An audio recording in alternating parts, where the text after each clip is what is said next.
It's And ridiculous. here's the thing. I think the reality is that a lot of it boils down to sort of connections. So it sounds Right. like she probably had someone who Right. knew someone Right. and was like, "Hey, I want to get a month booking there. Do you think That's you could right. help me get it?" And they were Right. like, "Oh yeah, sure." And they had their person call up. Right. And Right. so, because it mentions that when she showed up, the first thing she did is put down $100 bill on the counter Right. and was like, "Hi, I'm checking in for Right. a month." And they've checked, Right. and it was in the system. It just didn't have Right. anything. So even to get that booking for a month is a Right. different system. It's a different system.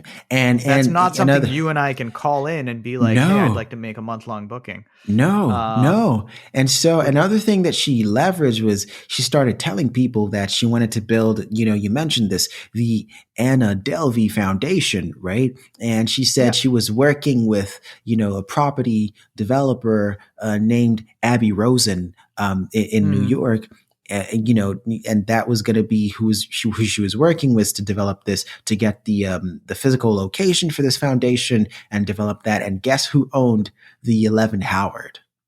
It was Abby Rosen, right? So to the people working the front desk and management, oh, this is one of our bosses, our owner's top clients. Of course, like if she's staying here, it makes sense. Of course, she can get a suite. Of course, she can get room service. Of course, she can do all these things, right? So again, different rules for different people is, using those personal connections. That's right. That's right. Yeah. So just the perception of wealth, right? Mhm. And again, the exotic, air quotes factor, right? Of, she has a foreign accent. She's not from here. Yeah. She's a wealthy Also, European heiress, right? Go ahead. And Abby Rosen is German. Right. He was born in Germany. So right. So definitely they know each other, right? Off. Exactly. So it probably didn't sound that far off. Yeah. You see what I mean? So, hey, of course, yes, of course, madam. Yes, madam. This way, madam. Of course, definitely, madam. You want this, madam? Of course, yes. Right? Because it didn't sound that far-fetched. Of course, this is a wealthy heiress. Of course, she can stay here for a month. She can stay here for a year if she wants to, right? So that is, and she's picking up on all these things because working in a fashion magazine, right? At a fashion magazine, she's probably been to events where it's like, oh, she sees how these people move. These people move different. These people are not like you or I. These people move different. Everything is connections. Everything is handshakes. Actual money actually never crosses hands. You know that, right? Everything is invisible money. Everything is, a favor to this person. Of course, I'll get your son into this school. Of course, tell your guy to call me. My intern will fix him up. Or, it's always, intangibles, right? And so she was able to harness economy of services. Exactly. So she was able to harness all those intangibles and all those clues that she'd learned and said, oh, okay, this could be my niche. This is what will work. Now, she argues to this day that with the Anna Delvey Foundation, she really this was going to be something real. She wanted to do this. And so to her argument is everyone she's conned over the years, she was always going to pay them back when she made it big with the Anna Delvey Foundation, right? I too plan on giving back all the money to everyone I ever stole from with interest. As soon as you establish the Sibel Mufti. Yeah, as soon as I established the Sibel Mufti Foundation for what? 3D printing. For 3D printing? Okay. Yeah, I don't know. I think she figured out that the art world and these sorts of things would provide her with enough. See, I think if she had brought forward any other business idea, she would be put in a situation where she would have to have provided very intense numerics, right? There would have to be proof, everything. Right? Exactly. Something she couldn't be another. She would have to provide all sort of documentation. You'd have to a feasibility study, etc. She could not just be another Elizabeth Holmes, right?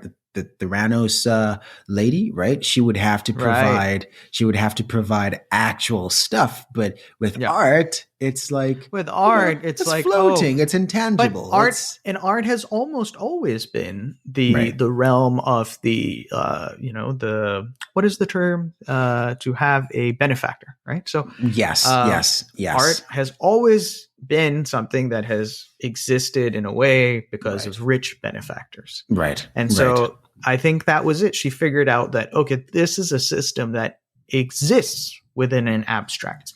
Right. It's enough of an abstract that I can touch into. And it was, she kept finding there's these something little points.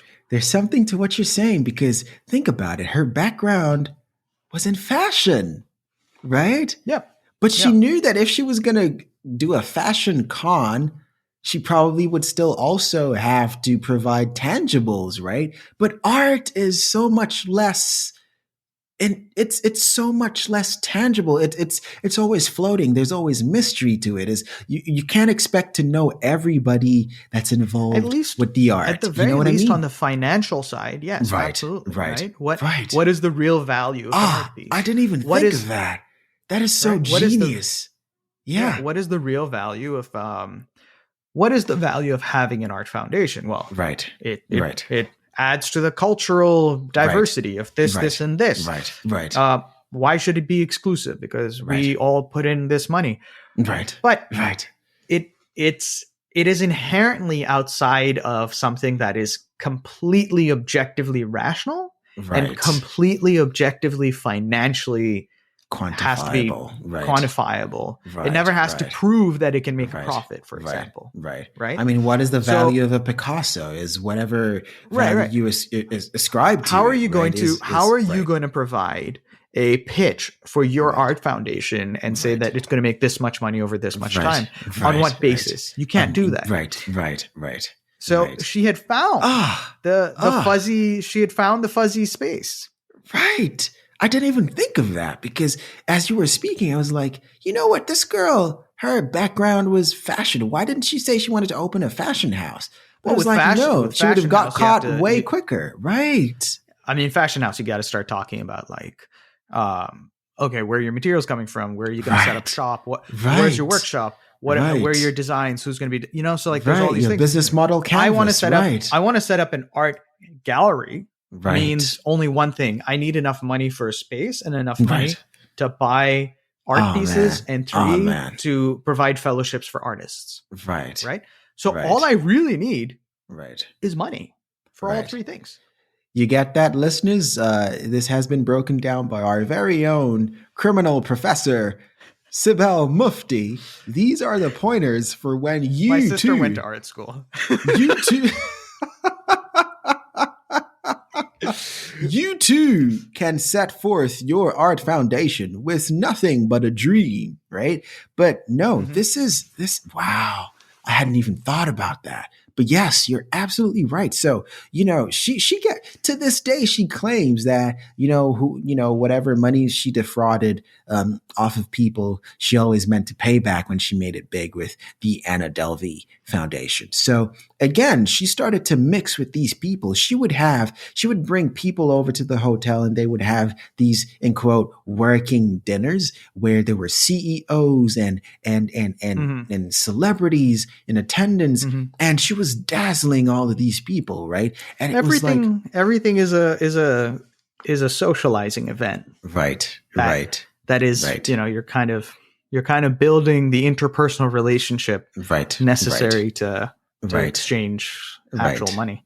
It's the thing that I find very interesting about this is that, one, yes, if the banks and all the institutions had followed their own rules, this never would have happened. She never would have gotten these lines of credit. She would never have basically ever even been able to check into these hotels and rack up these bills. But on the other hand, if she had managed to actually go all the way and get the money in to build a foundation, it would have worked out. It would have been a success story.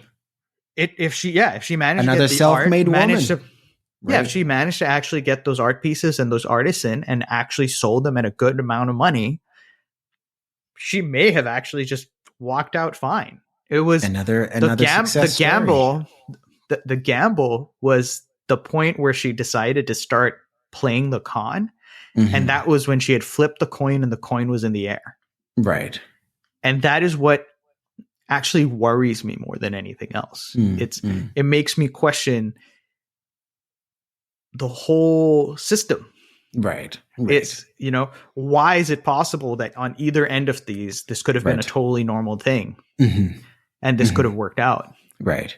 Right. I mean, even, I mentioned earlier Elizabeth Holmes, the Theranos lady, and, her defenders will say she didn't do anything that, lots of other people in Silicon Valley haven't done, which is, you start out, you promise big, right? You fake it till you make it. And then when you make it, because usually what you're proposing to do is impossible to start with until you do it. And then it becomes the new normal, right? So it's kind of like, she hasn't done anything that other people haven't tried before, and some of them have succeeded. So who are you to say that she has no right to try to use the same tactic, right? But yes, you're quite right. Is she goes into this with no experience, and she goes into this and she's able to convince people that she's someone that she's not, right? And so they bend over backward. They extend to her lines of credit. Now, again, back to what we were talking about. Sibel, imagine you or I going into any bank at all in any country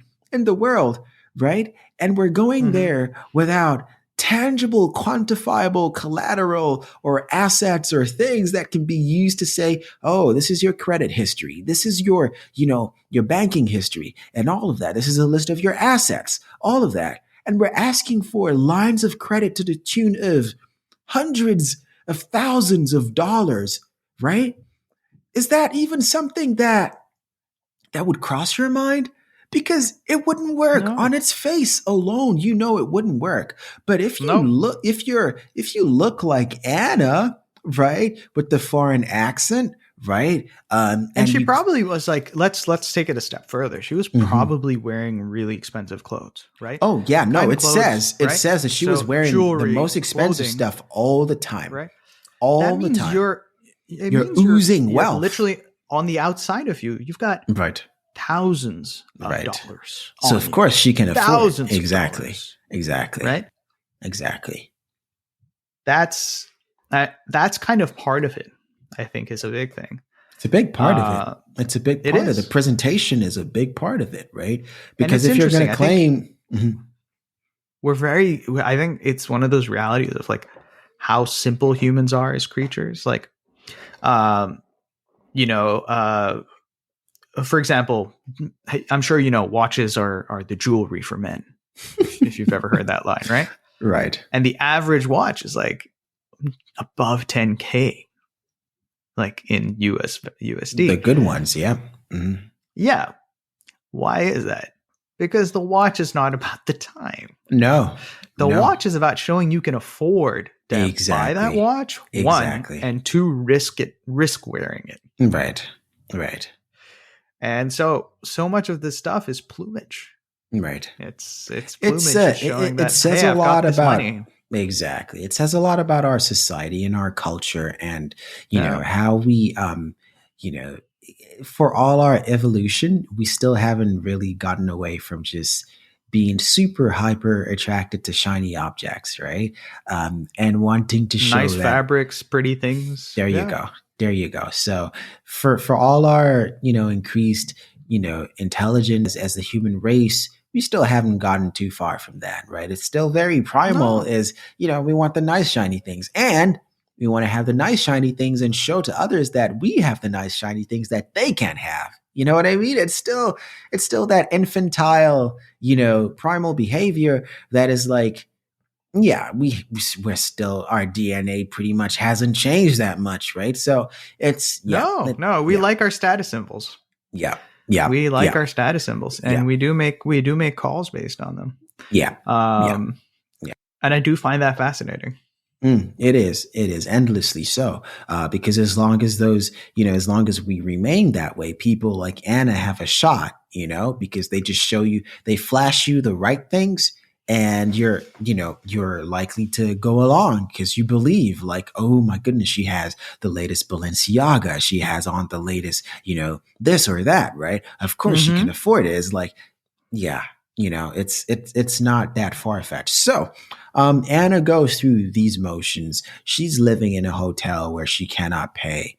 They threaten to kick her out.